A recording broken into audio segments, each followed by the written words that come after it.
Bob. And You want Bob to sit somewhere else? I'll take No. charge. the officer has a better chance if you're sticking together. Keep him up there where you keep an eye on him. That's right. Yeah. That way you don't have to look two directions. But Patrick looks official tonight. He looks He nice. looks nice. Well, Mike, start wearing a tie, so I figured I got a one up him. So I put the jacket on. The bar set pretty low for you. If you just looked at me. All right. I hope our guys. I want to welcome you all to the January 5th City Council meeting, and we'll start with roll call. Lane, Here. McDaniel, Here, Murdoch. Here. Walker, Here, and Councilman Ritter is absent this evening, Mayor. All right. And if we please all stand for the pledge of allegiance. I pledge allegiance to the flag of the United States of America and to the republic for which it stands, one nation, under God, indivisible, with liberty and justice for all.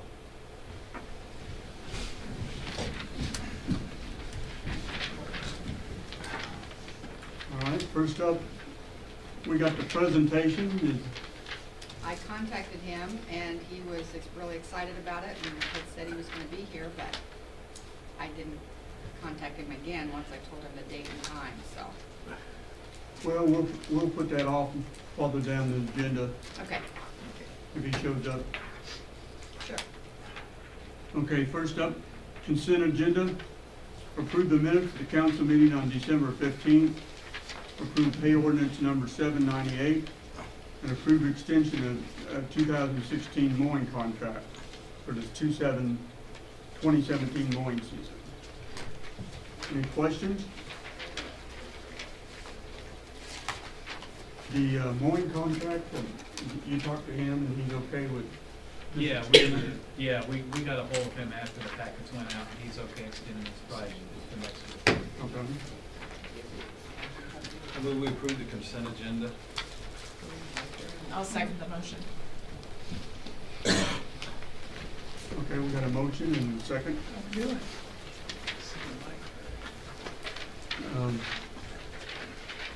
Roll call. Lane, Yes. McDaniel, Yes. Murdoch. Yes. Walker. Yes? Thank you, council. The motion carried. All right. Are you Mark? No, this is our new commissioner, Oh, our new Mike commissioner. Brown. Oh, okay. Okay. I wasn't sure who you were. I've been called a lot of things, sir.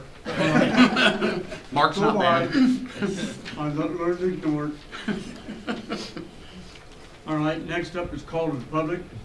Members of the public are welcome to use this time to comment about any matter relating to city's business not listed on this agenda. The comments that are discussed on the call to the public may or may not be acted upon by the council. There's a 4-minute time limit. Please stand and wait to be recognized. Is there anybody under the call to the public? All right, come on up.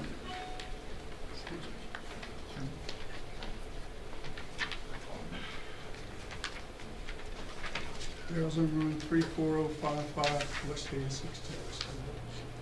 One of the most important actions of this governing body, in my opinion, involves the outcome of the strategic visioning meetings that are to take place in the near future. What kind of community do you see the citizens of DeSoto living in 5 years, or 10 years, or for some of you in 20 years? Where there is no vision, the people perish. And I just run across this, but that's Proverbs 29:18. Where there is no vision, the people perish. In the past DeSoto administrations, there was a comment frequently heard from, quote, "We don't want to be like Lenexa," or "Let's keep our small town values." More than 5,000 apartments are currently under construction in the Kansas City metro area. And Lenexa and Olathe has a vast majority of it. It's difficult to get down the road with not seeing them all. My request for you is to consider what will be lost, not just what might be gained in your future actions. All too often, the unintended consequences for these actions are not taken into consideration. The words of John Gorka's song, a songwriter and singer, described our country in 2017 even more accurately than it did 25 years ago when I first heard them. And I'd like to share them with you. They're growing houses in the fields between the towns and the Starlight Drive-In movies closing down. The road is gone the way it was before, and the spaces won't be spaces anymore. 2 more farms were broken by the drought. First the Wagners and now the Fullers pulling out. Developers paid more than the corn, but this was not the place where they were born. There are houses in the fields, no prayers for steady rain this year. Houses in the field. There's houses in the fields, and the last few farms are growing out of here. At first he wouldn't sell, and then he would, and now there'd be children playing where the silo stood. The word came from the marrow of his bones. It was the last sure way to pay off all the loans. The new streets will be named for kings and queens, and a ransom will be paid for every castle's dream. The model sign is crested with a lion, and the farmers, they'll have enough to die on. There are houses in the fields, no prayer for steady rain this year. Houses in the field. There's houses in the fields, and the last few farms are growing out of here. And this fits me perfectly, I guess. The last stanza I'll share with you is, I guess no one should be afraid of change, but tell me why there's a fence for every open range. It's a sign I'm getting on in years, when nothing new is welcome to these eyes and ears. I thank you for your time. All right, thank you. Thank you, Darrell. Anyone else under call of public? Seeing none, we'll move on. No, we don't have any old business. Item 4A, consider 2017 capital improvement projects. Right? Yes, council, this is something we do each year. For the last several years, we've decided at budget time that we weren't going to select the specific capital improvement projects during that effort, but we'll designate a dollar amount to spend toward that effort and select the projects closer toward the first of the year. Last couple of years we've done that in January. I'd like eventually maybe to make those decisions possibly in November or December, because historically the earlier you can bid out next season's work, the better your bids are, especially for street work. Those contractors are very seasonal in their approach to their bids. So that had been my intention to kind of have this discussion in the fall, but time got away. In the budget for next year, we have in the capital improvements fund, there's about $617,000 allocated for this unspecified capital improvement. And we've now done the end of the year projections on what's left over from last year, basically what will be rolled over in the CIF, and that's about $147,000. So the total available for projects this year, if we choose to spend it all, is right under $764,000. Again, the capital improvement fund is one, we don't have to zero that fund out at the end of each year. We can hold a balance in that. It's set up specifically so that we can carry projects over from year to year, as opposed to, say, the general fund, where you essentially have to zero those budget numbers out and start anew each year. So the CIF is different. We can carry money over from one year to the next. So just because we have it and it's in the fund doesn't mean we have to spend it.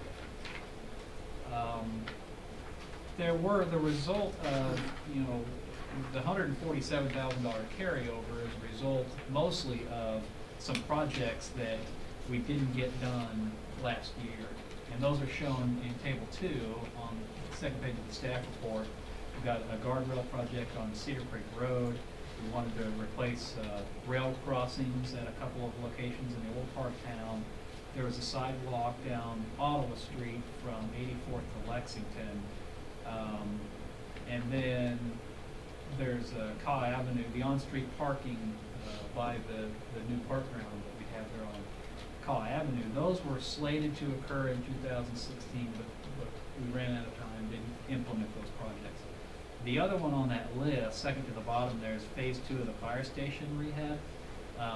If you go there now, you'll see the scaffolding up on the south side of the building. That's phase 1. Remember, we allocated those dollars in 2016. They'll be finishing up in the next month. Weather got them. But that was phase 1. The second phase is to weatherproof the eastern face of the building, that split face block portion of that. We applied for CDBG money for that. This was a decision we made last year to make that application for CDBG funds. Typically, we get $100,000 a year out of those funds. Well, we were notified that we're only going to get $60,000 in funding for that effort. So we had the discussion with our consultant that's done the design so far. Don McNicken did our design and is helping us through the construction phase of phase 1. And he's cautiously optimistic that we can get done what needs to be done in the range of $70,000 for that project. So it's here on the list as 60 because that's how much revenue we'll be getting from the CDBG next year. But we won't really know until we get a little further into that design and we get the bids. Early in the spring, we intend to implement that. So we'll know more about that this time. But the 60,000 is in the ballpark. So all those projects total up to $166,000. So if you subtract that amount from our total funding, what's left is right about $598,000 we have to program capital improvements this year. And during the budget time, we gave you a list of kind of a wish list of capital projects, and that's Exhibit A, the staff report. It's up there on the monitor, but you probably can't read that there. In your packets, it's provided. This is more or less just a rolling wish list of capital projects. Some of these are decades old that have kind of been on the list. They're broken out this year by department, but they're not necessarily, in the capital improvement, it's all one fund, so we're not going to be funding these out of any department budget. But you can see the list is there, and the far right column on that list shows some priorities there.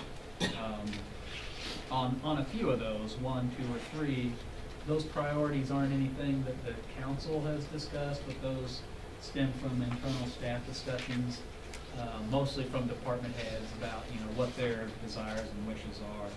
So the whole list is there. We can't possibly fund the whole list, but it's there just for your reference. And of course, each one of these projects has a basic description there, has a cost estimate for engineering.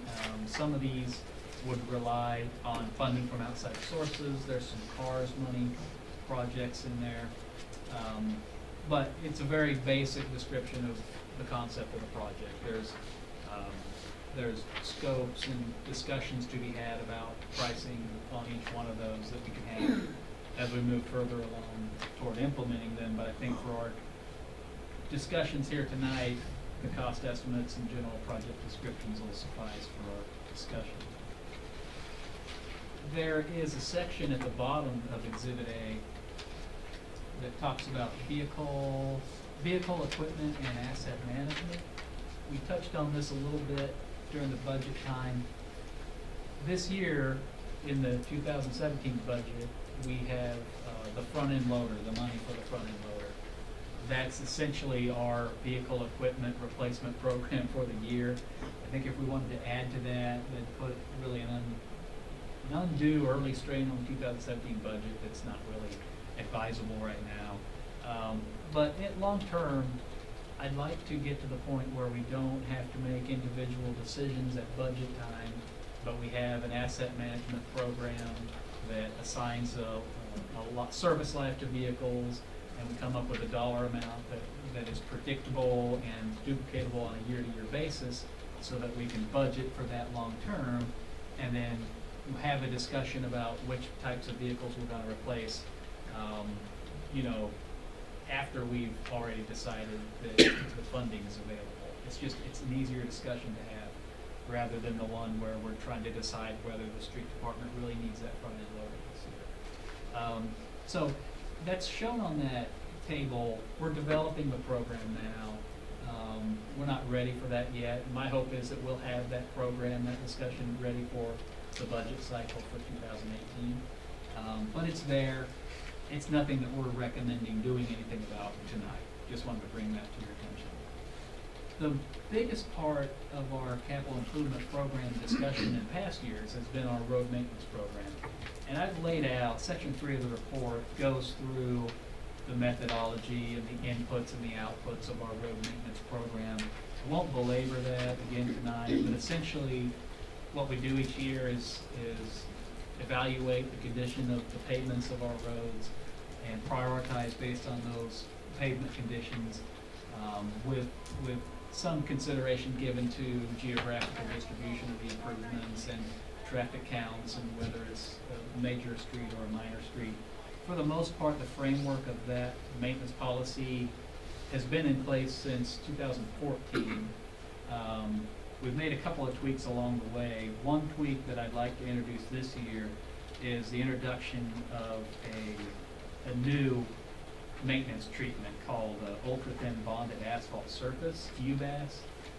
Rick, you're probably familiar with this. KDOT's been using it since the early 2000s, and Lenexa has been pretty aggressive with the treatment. Essentially, it's just it's a membrane you put down under a very thin, coarsely graded asphalt surface. So it's definitely a step up from a microsurface or a slurry seal, but a couple of steps below a mill and overlay. The longevity is fantastic. Lenexa's had great luck with it. The price is right. You know, it's in the $6 per square. It's about twice as much as a slurry seal would be, but it lasts at least 3 times longer. So I've introduced that into the maintenance program, into the cost estimates and the improvement recommendations throughout the document.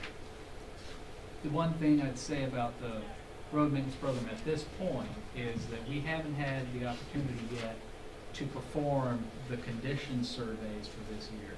So the program that I'm showing and the dollar amount that I'm showing here in the report of about $436,000, that's based on last year's projection of what this year's program's going to be.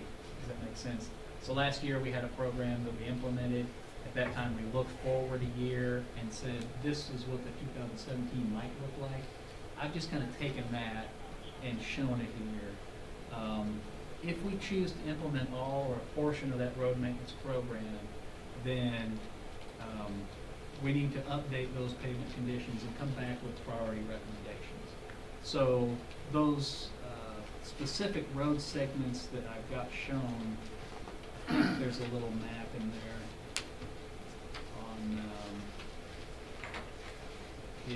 Exhibit E, there's a map that shows specific road segments throughout town and what is to be upgraded. And it's really hard to see on this screen. But, you know, there's Lexington Avenue there shown up in red. That would be that new UBAS treatment. There's some crack seal in there. There's some chip seal in there. Take that with a grain of salt. That might change. So don't look at those specific segments as the recommendation. But that's a preliminary kind of a placeholder. I think the dollar amount is about where we need to be if we're going to implement the asset management program that we've established on a year-to-year basis. So the full program would be, you know, somewhere in that $430,000, $440,000 range. So getting to the summary of the staff report, when you're looking at the list of capital improvements that we have, some of the priority rankings that we've established, just in-house, and also with some discussions with the council on 91st Street is the one that really stands out. We've known for several years that we want to just rehabilitate 91st Street. That's been a very high ticket, high price tag item, difficult to work in just on a yearly basis. But what did change last year is the street department went out and did basically a full reclamation on about 500 feet of that. And if you've driven it since about September, you see that there's a stretch in front of the high school that's new pavement, essentially. And that took the cost down quite a bit, several $100,000 actually. What it did is eliminated the need for a lot of the full depth patching that we had thought we were gonna have to do. So I've got an updated scope and fee, or scope and price estimate, and that's the last page of that staff report. There's a map there and a cost estimate. Essentially, mill and overlay the whole thing, replace all the curbs on the eastern half, essentially, of the project. Install some under drains behind the southern curb and some crosswalks. It looks like that effort's gonna be about $348,000, somewhere in that range. So that's one I know that really needs done. It's been a high priority for the council, you know, and just in discussions the last several years, it's a high priority for staff. And I think the school district will agree. And anybody who drops a kid off or travels that, it's hard to argue that that's pretty high priority.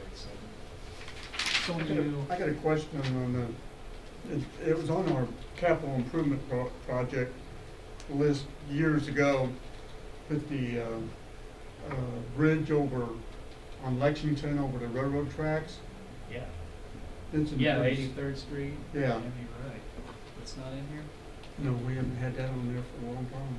It needs the other bridge, No, 92, I haven't seen it on No, you're right. we're showing rebar and all that underneath there. It's in need of replacement. Can we start funding that a little bit every year till we get, I know that's gonna be quite an expensive project. Yeah, you know, wouldn't be a bad idea. And now, I think it's gonna be, that's probably about $1 million project to replace it. That's what Really? 95th Street was. Yeah, it might be a little less, but I think we've got some, the bridge inspections we do every Yeah. year, they put together a little cost estimate on what it costs to replace it. I think the last one was over $800,000. Okay, it. it's gotta be done someday. But it does, And well, around the old, over the railroad tracks. yeah, 83rd, just west of 83rd, I should like, west as I of- meant, Right down from the wheel. down from Dorothy Alley's. Well, that's a good point. That's not something that needs to be forgotten from the list for sure. It'll be a long time before we save up a little enough to do it. But I think what we could do is dedicate some funding to initial feasibility initial design, and then chasing the next round of Mark, there was only one, I don't know that there was a Kansas Bridge project that went in on the last round of funding Yeah. on the Mark stuff. There was one in Missouri that was funded. So in the Raytown. next round is coming up. It'll Is be it- a year from now, right? When we put I them think in. that's right. I think it's early 2018. Right. That's So- what I thought, we need to put that bridge on that list. Yeah. And you know, maybe think about some effort to come up with. Our match. We need to Well, have a match of some sort. Oh, you mean the feasibility study? Yeah, Right. something we'd be ready Right. for some polished application. Yes, right, exactly. Okay, that's good. Is there anything else that should be on this list? That's the first question, I guess. Is there anything else we should be, and not that we need to be implementing, but that shouldn't be forgotten on the list? Right. There may be.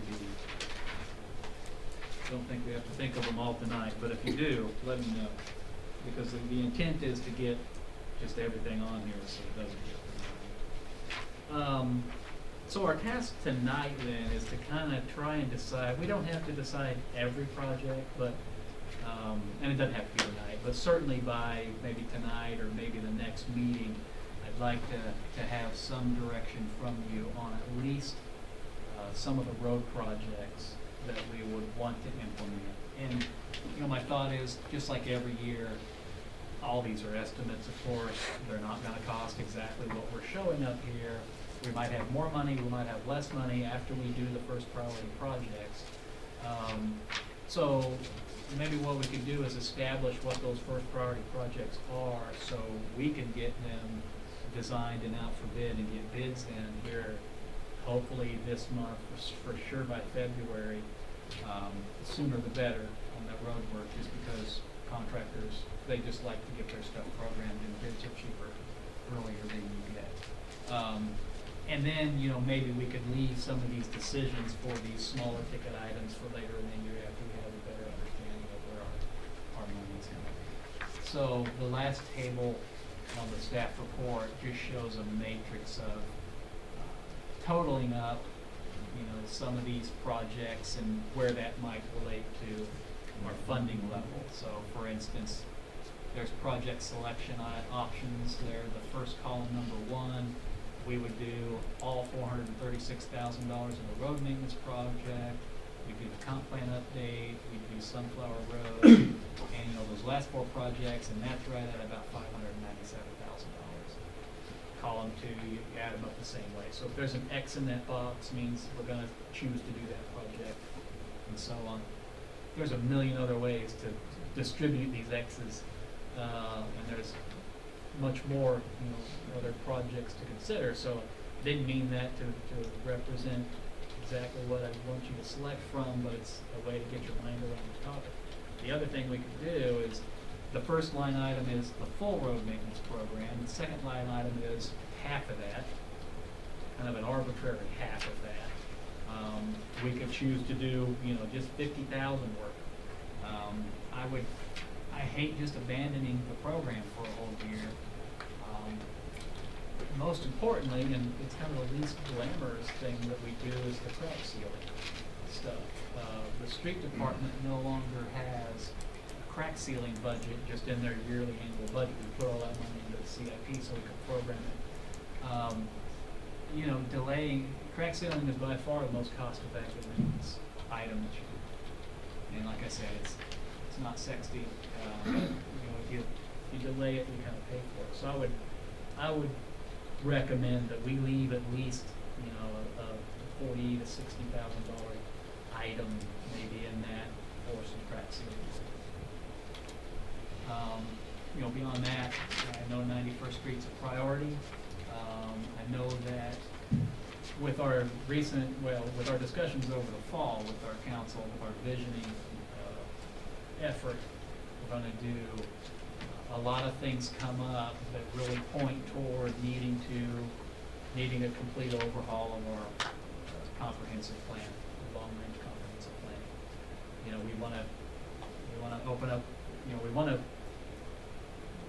The things I'm hearing is we want to entice more residents to get a bigger tax base. Well, before, you know, we need land available for development, and if we want that, we want utility extensions to go there. But really, before we do any of that, we need to decide what land use patterns we want to have. And we have a good comp plan. Last time it was overhauled was 2006. It's been adjusted since then.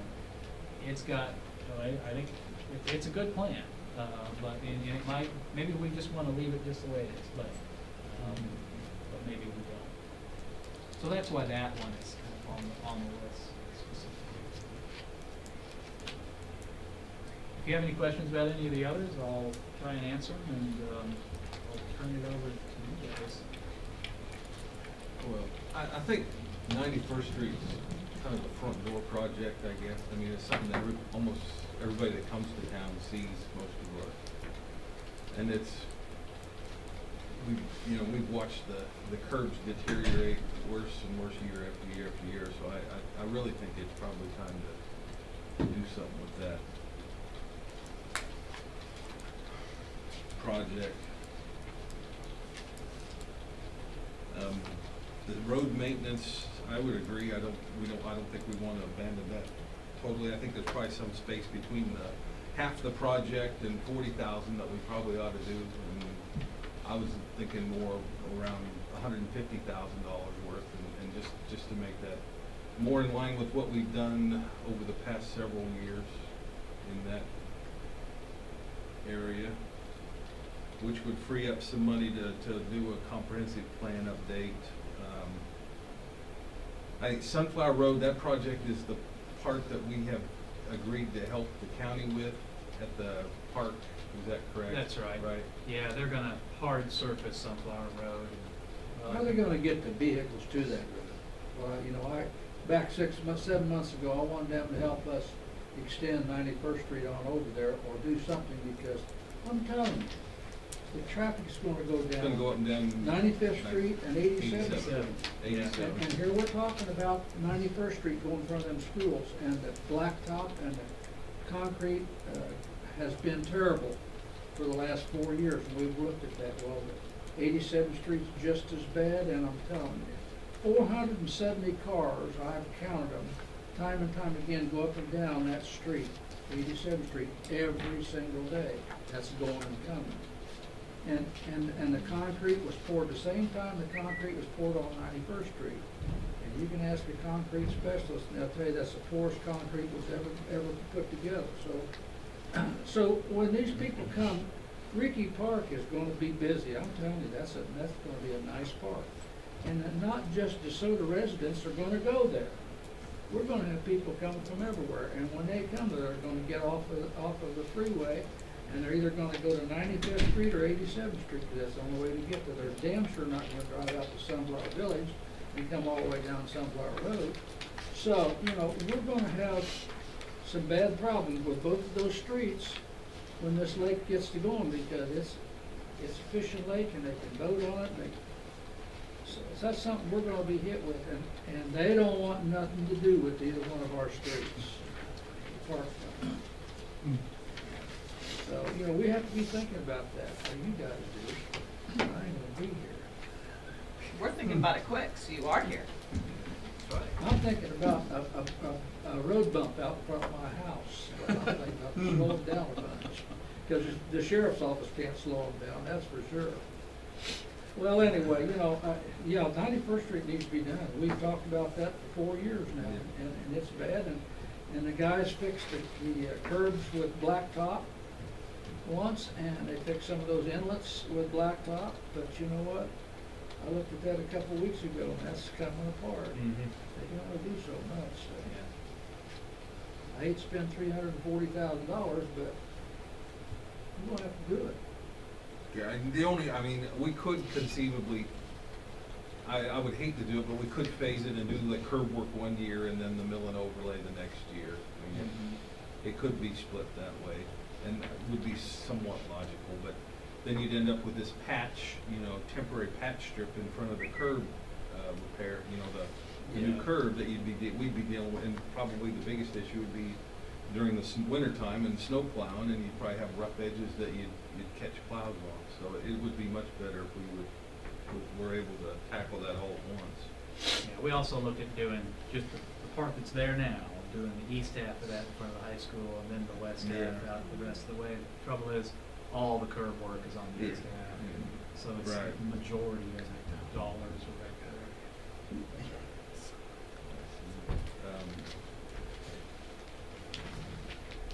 So that's my thought, pull some of the road maintenance out, leave a substantial road maintenance, but pull enough out that we can do a couple of the other smaller project priorities that would include the comp plan update and Sunflower Road.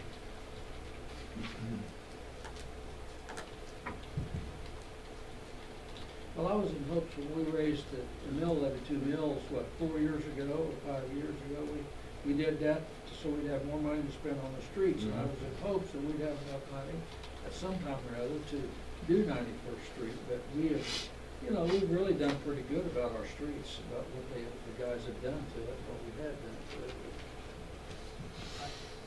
You just gotta bite the bullet sooner or later, it just has to happen. Yeah, I think, Well, this year we do it, we get it done, it's off the slate, and, understanding that your road, what is that, 87? 87. You know, may come up soon. 87th Street, I'm not so concerned about it, because it'll be like 91st Street, it'll stand another couple of years. Yeah. The curb is really bad, it's coming apart really bad. But when you get past the cemetery, you're on a road that our guys have made out of millings. And I don't know if you've been down that part of that road, but it's starting to get some holes, and they've patched them, and they're getting worse. And so, in the same way with 95th Street, all that is milling. They just fixed that a little bit and put some oil on top of it.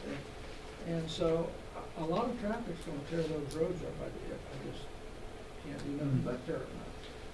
Well, we'll just document, we're gonna do our pavement assessment, we'll have a documentation of their condition before they open the park, and if Okay. we see an acceleration in the degradation of that road, I think we go back to the parks and we go back to the county and we say, fellas, ladies and gentlemen, this is putting a strain on our infrastructure and we need some help repairing it.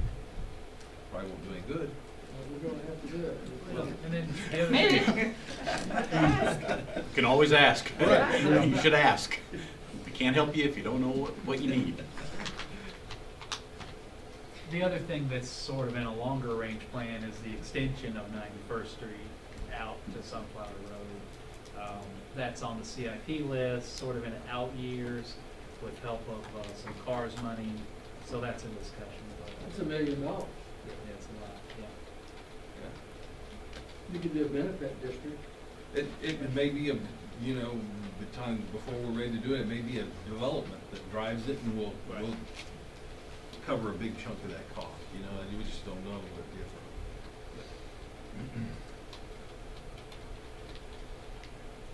Do you want us to pick an option? Well, no, I don't think any not of it really fit necessarily. what we've been saying. Yeah, well, I think, Rick's, I'm too modified, I guess. no, I think that's exactly. No, what that's we need. that's the title of mine, line two. Oh, too modified. Oh, you don't mean that you're too modified for Too everything. modified, but number two. I'm option 2 modified. I got you.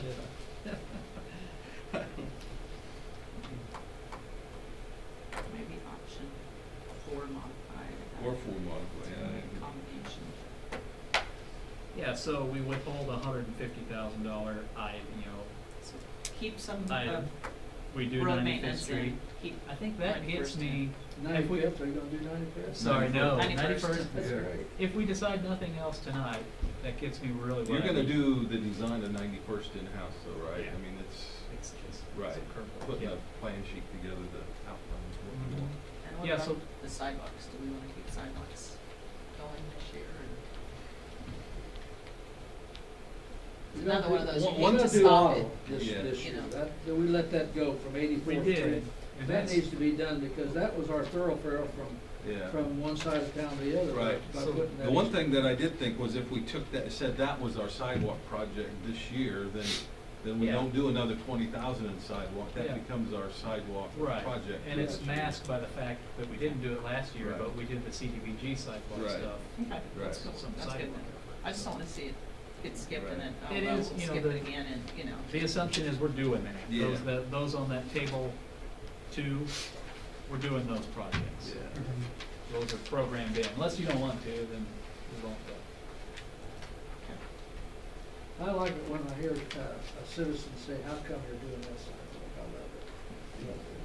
Yeah, Just you got for an answer update for our it. sidewalks. All right. That's a question you can answer. Those are nice.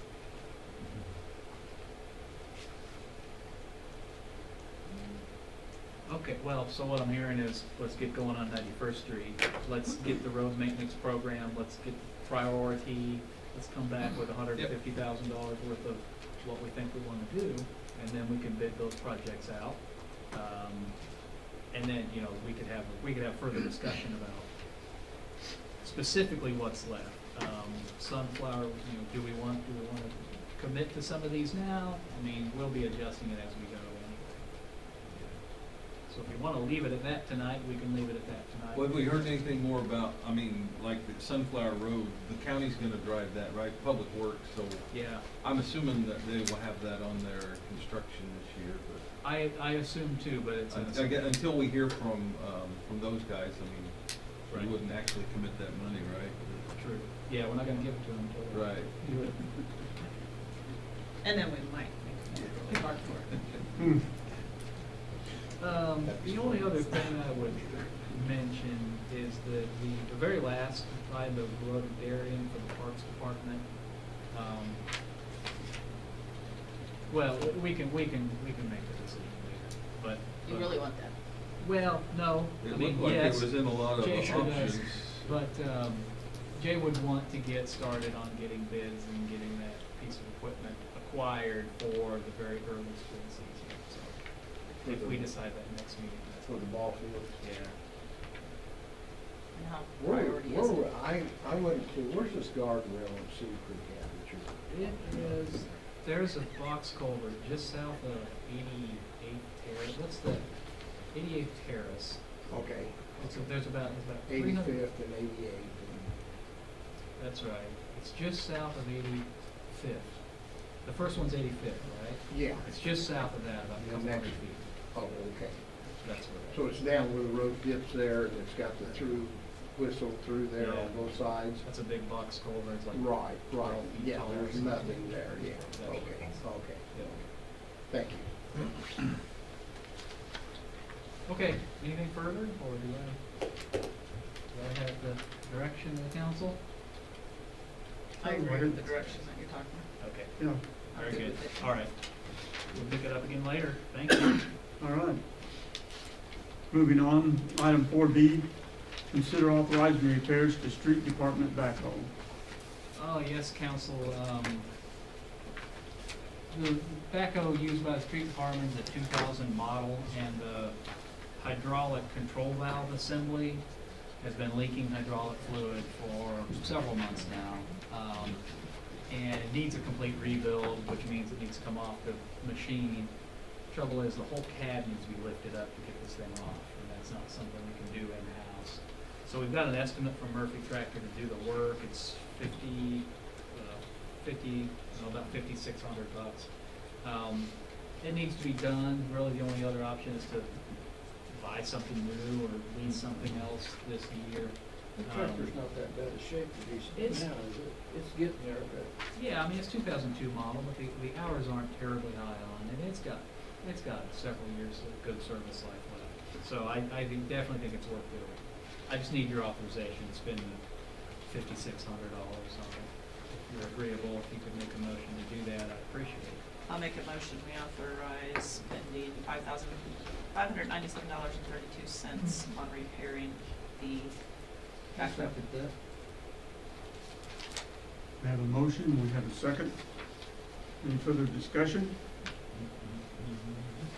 Roll call. Walker, Yes. Lane, Yes. McDaniel, Yes. Murdock. Yes. Thank you, council. Motion carried. Thank you. Item 4C, consider resolution number 977 for the appointment of city representative to the Northwest Consolidated Fire District Board. Yes, council, this, as you know, the fire district board, the city makes appointments to that board, and the council, this is a city council appointment. You previously appointed Doug Bedford to finish out the term of Chris Cooter, and that term expired December 31, although the way it works is, you know, the person in that position will serve until a successor is appointed. So the purpose of this resolution is to appoint Doug Bedford for another 3-year term. Certainly, if you wanted to appoint someone else, then that's your prerogative. But in talking to Mr. McDaniel on the board, who I believe talked to Mr. Bedford, I understand Doug Bedford is interested in serving the 3-year term. He believes that he'll have the time, and he has a commitment to serve in that capacity. So I went ahead and I talked to the mayor as well, and he thought it made sense to keep Doug Bedford as named in the resolution. So that's what you have before you, is just a memorialization of appointing Doug Bedford to the fire board. So, if there's no questions, just adopt the resolution, a motion to adopt the resolution as written. I'll make a motion to adopt the resolution. What's the number? 977. 977 for Doug Bedford to resume to the fire board. Second. All right, we have a motion and a second. Any further discussion? All right, seeing none, roll call. McDaniel, Yes. Murdoch, Yes. Walker, Yes. Lane. Yes.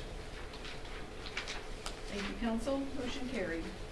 All right, Ask Mr. Mayor, if the board and the fire chief, if they wanted to make, they're all here, if they wanted to make a report or anything, if that would be acceptable. Yeah, Or I don't wanna put you on the spot if you just wanna sit and watch that. we do. I knew Mike was possibly gonna come tonight. This is Mike Brown. He's our new 6th District Commissioner for Johnson County. And he came to one of our meetings already, so I think there's some real value knowing this individual. And I think he had DeSoto at heart a little more than prior participants, so I think it's gonna be beneficial to us. We're in the process of buying a new compressor for some of our new equipment that we're going to get. And I think the chief is gonna reach out to the city to see if there might be some interest in getting some of our fire hose that we can't use it anymore because it's, why don't you explain it to the chief about how old it is and the reason we can't use it, but it'd be good for some things for the city. And so he'll probably reach out to Mike or see if he wants some of it. But other than that, everything seems to look better than it did last year. And we're trying to keep our money intact. It's kind of like the city, you know. You got to have money to buy something. yep, And this equipment is very beneficial to our fire officers. Our tanks are so outdated that they're just about useless. And the county did, or the whole city of Olathe got a grant going, and we got a bunch of tanks, and I think our part on it was like $26,000, and it's like a $250,000. At least. $250,000 grant for new equipment. And so, and it will last for a long time, and hopefully this compressor that we're buying will outlast us. And things look good, and I see the city has been working up here at the station uptown, which is great. And if there's something we need to be doing, I know we owe you $1 from last year for a grant. Apparently you didn't get it yet. Are your intentions to stay there? Yes. Yeah, since everybody's here, I might remind the council that, you authorized presenting a lease to the fire board, and that was done, and the general premise of it was that the lease would be entered into with the fire board. There'd be discussions about what improvements needed to be done to that building and how to pay for those, and then after that, all those improvements were made, then a question would be, who is responsible for maintenance after that? What rent is paid, if any? And, I think that was presented to the fire board about a year ago. Right. And, we haven't heard anything back from the fire board as to, are there revisions that you want to make to that lease? Is it, so, I think that is something that needs to be addressed. If that's not something acceptable to the board, then I think, we need to do something else. But I think it's important to have a lease in place to, clearly set forth everybody's understandings and expectations. That's correct. So, all right. Anything else? that's it. Thank you. All right. Executive session, we have none, right? Correct. Advisory report, Clark? Yeah, I have a few things. I sent out by email an activity report. I don't know if everybody got that. You want to put it in your box? No, that's another thing I was going to remind you of. No, the activity report is essentially just kind of a broad brush summary of what city staff and the departments have been doing like the last week. and just major things. And what we plan on doing the next couple weeks, I'm calling it a periodic report. I've asked department heads to kind of give me just a 1 or 2 sentence, maybe a paragraph of update on, just generally what you're doing. The type of things you'll see in there are some of the things you might see and have a question about around town, some that might impact residents that might generate a question for you, just to give you a little better understanding of just kind of on a weekly or monthly basis. Do you see that as twice a month you'll issue that, or once a month? Well, I didn't say, or- I said periodic. I was Whenever thinking you- every other week, yeah, I'll cut it twice a month. So it helps me, frankly, to kind of know really in advance what's going on. We'll give it to the other department heads too, to help them be aware of what everybody else is working on, and also for you. So, look for that. If you don't have it, let me know. Good, I liked it, thank you. Good. Ron brought up the 16th. January 16th is Martin Luther King Day. It's a day that a lot of people have off work. A lot of public offices are closed. We are not. So we've scheduled citizen engagement workshops connected to our council visioning process. There'll be 2 workshops, one during the afternoon and one during the evening. These ones they'll be facilitated by our Johnson County Community College facilitator. The intent is to basically get citizen feedback on our strategic plan. We developed a list of 50 residents that we sent specific invitations to in hopes to increase participation in that. So that's coming up on the 16th. The council is free to attend as observers, but we want this to kind of be about the citizens and their input. So the intent is not to have council dialogue there. Will they be recorded? No, haven't planned on it. But we will compile the results, and that'll be part of our visioning process for our retreat in March and development of the plan. The other thing that I was gonna bring up during our capital improvement discussion,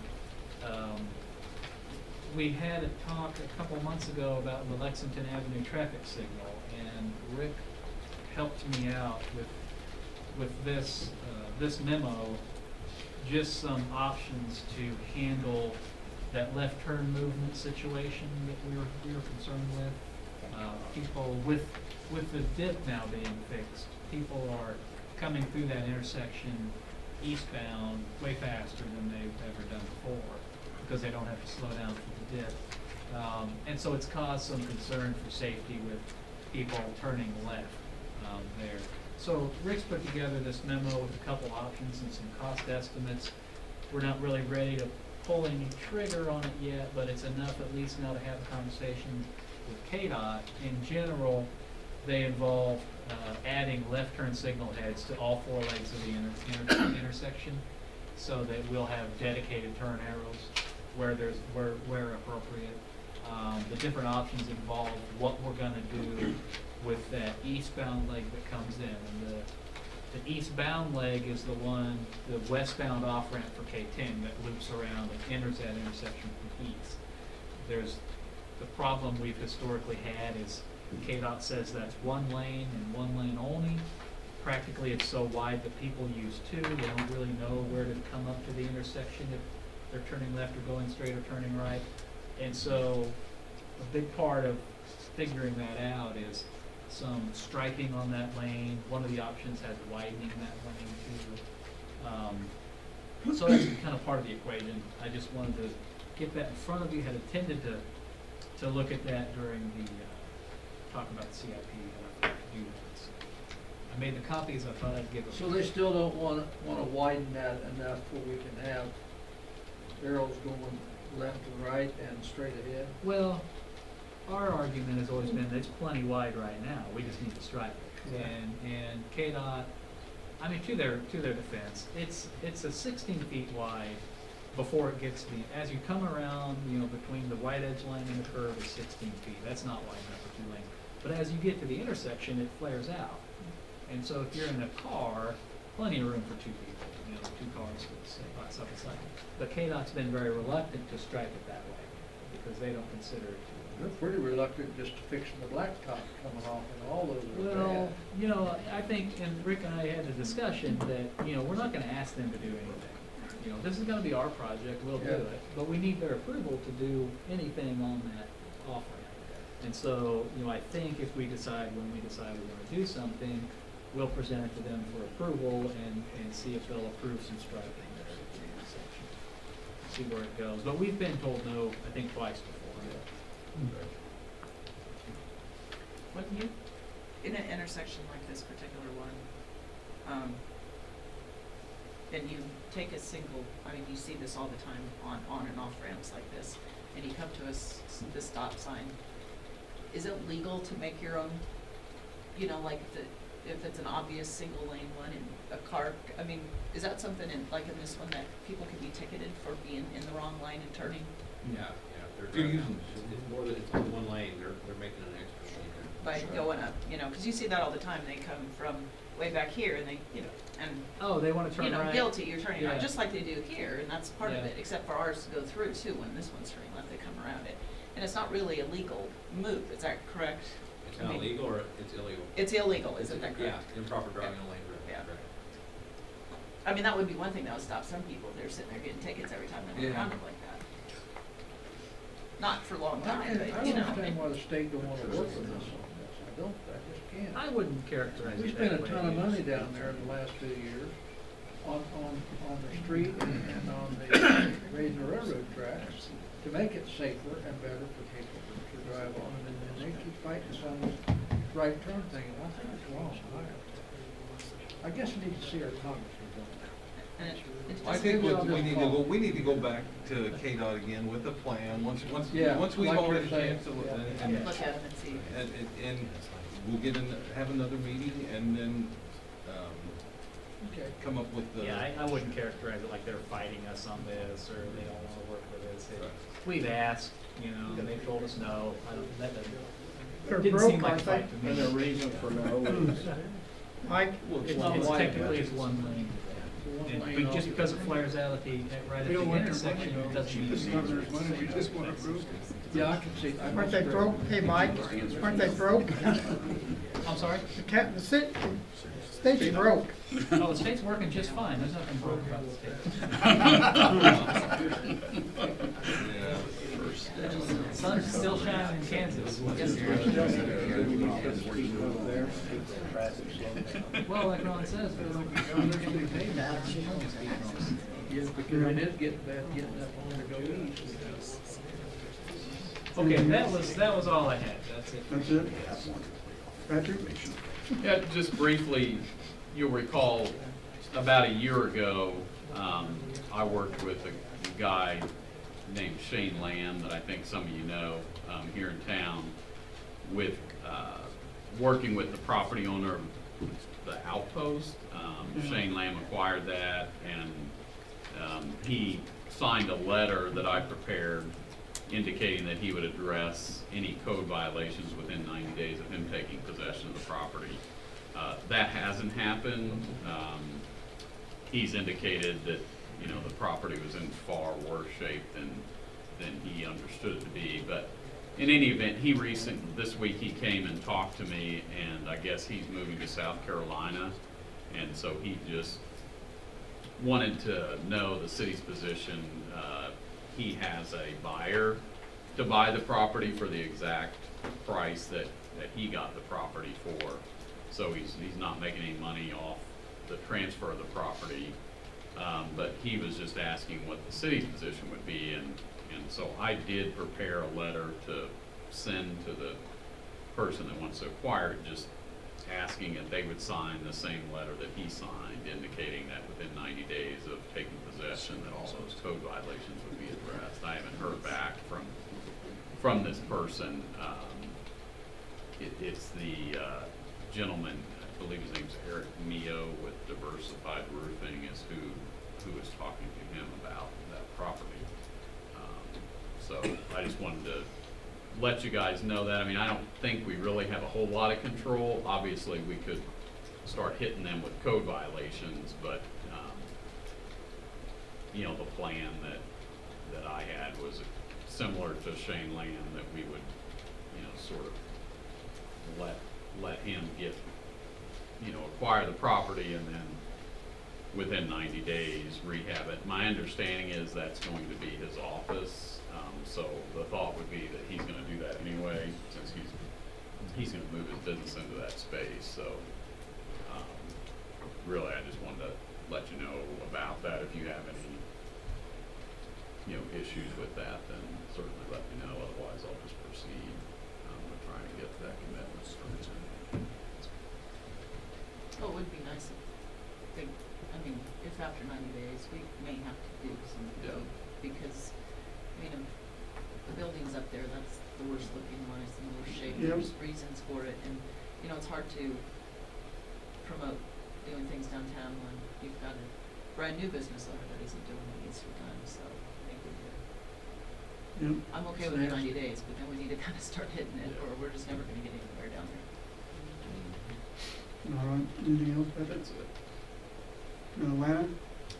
Just a couple of things that I handed out to you this evening. Patrick and I noticed that we needed to have you complete another statement of substantial interest. We need to actually do that each year as some people's things change, businesses change during the year. So if you would complete that along with the 2017 W-4 and return those to me by the 1st of February prior to the auditors arriving here, that would be very much appreciated. I think the mayor has a couple of invitations to tell you about, and then you can let me know about those, so make a reservation. Okay. Linda, you want to put this beautification on Next Thursday. the next agenda? Yes, that's Okay. fine. I did talk to him, and he was very excited about it. He must have just forgotten. Got too cold for him, maybe. Cold, his brain froze. Yeah. How old is it? I don't know, I didn't ask. All right, I do have the invite for the Chamber of Commerce annual dinner. That's on Friday, January 27th. Do we have a table already? We have not, Mayor. I'm just waiting to get a head count from you and Administrator Brungard. Okay. Need to have that by when? Okay, Mike's given me the sign for 2 people for him, so I guess I'll start taking names. Start taking names? Okay, Put me down for 2. Mayor for 2. 2, 4, 6, 8. Councilman Lane?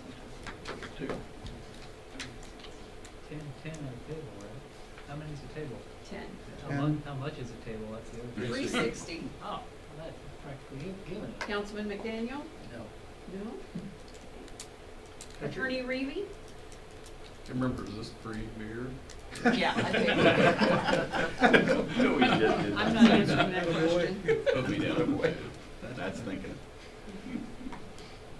Councilman Walker? Yes, 2. I think your table's full. Well, we've always had more than one table, so. Councilwoman Murdoch? Yeah, we'll be there. But hold off on paying for mine or anything. I think, we're also sponsoring the gift, the door prizes. Door prizes? I don't know. Yeah, so every year we sponsor door prizes or something like $500. We're doing that, and that comes with some tickets. So you might ask Sarah. Yeah, I sometimes sponsor stuff too. It's a drink. I know in the past, We get tickets for that too. Mayor has invited planning commissioners as well, so am I to do that again this year for you? Sure. I will invite those then. All right. Thank you very much, council members, mayor. Also passing out This is the annual mayor's prayer breakfast. That's on February 21st. It's a grand ballroom down in Kansas City, Kansas. Don't have to make them. Oh, you can, yeah, you can hang on to it, I have one. Do we do tables on this too? We have in the past years that I've been here, we have always filled one table. Okay. So, I'll wanna check your calendars and give me a call on that, let me know, All right. or if you know now, whatever works. All right, if you let Lana know on that. Okay. I'm good, thank you, Mayor. Thank you. All right, council and mayor comments. Let's start with Lori. I don't think I have anything there. Nothing? All right. Rick? Nothing tonight. Ron? I'd just like to make a comment. I talked to Ron Priestley today about our new loader that we let them purchase, and it really did help them, and it's working out really good. Good. My other question was, is the water tower working okay? It is, there are no leaks at all. Yeah, it's been full for a couple And the of river weeks. crossing is clear, and They do have to come back and finish up the road, yeah, they didn't finish when they had to button back up for the full budget. So they do have about another couple days or two. so we still owe that money then? Yeah, Good. And they'll be back. then they'll be back, yeah. That's all I have. All right. Anything else? Danny? I think that's a great idea on the posting that you did for the city, Mike, on the getting everybody's comments and views down there. I think that's gonna help us out as a council to look at. And I just wanna tell you that was a great idea. And that's all I have, Mayor. All right. Well, and I don't have anything. I'll make a motion. Go ahead. We adjourn. I'll second. Having a motion and a second, all in favor, say aye. Aye. All right, we're adjourned. Commissioner Brown, I meant to say thank you for attending tonight. Good to see you Oh. here, and congratulations Yeah. on the election. Happy to be here. Happy to be